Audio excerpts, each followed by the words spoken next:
Ang isang lingkod po ng Diyos hindi nawawalan ng pag-asa. Kung halimbawa wala ng taong tutulong sa iyo, meron pang isang natitira. Meron pang isang Diyos na mas nakakaunawa ng lahat ng bagay kaysa sa kanino man tayo. Wala pong problema na mas malaki kaysa sa Diyos. Malaki ang Diyos kaysa lahat ng problema. Magtiwala lang po tayo, humingi tayong may pananampalataya. May Diyos, meron siyang magagawa, meron siyang maitutulong.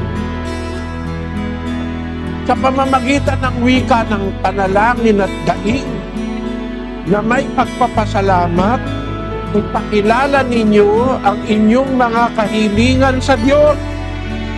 At ang kapayapaan ng Diyos na hindi masayod ng pag-iisip ay mag-iingat sa inyong mga puso at sa inyong pag-iisip kay Kristo Jesus. Kung meron kang nadadaingan Diyos, iba po yung meron kang Diyos, mga kapatid, na kinikilala. Meron kang Diyos na pinaglilingkuran. Malalapitan mo sa panahon ng pangangailangan gaya nung sinasabi sa Hebreo.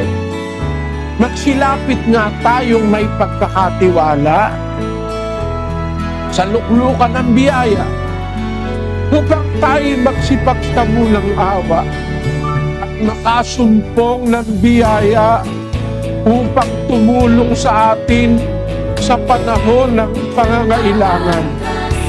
Mga kababayan, mga kapatid, darating ang araw, kakailanganin natin ng Diyos.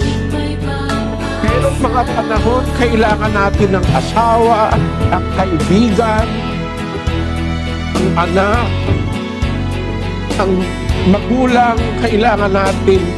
Pero darating panahon, kailangan natin ng Diyos.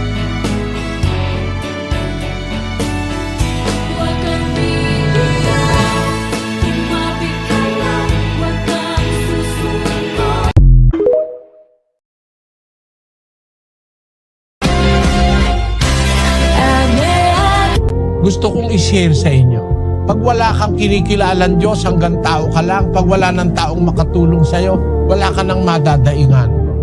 It is very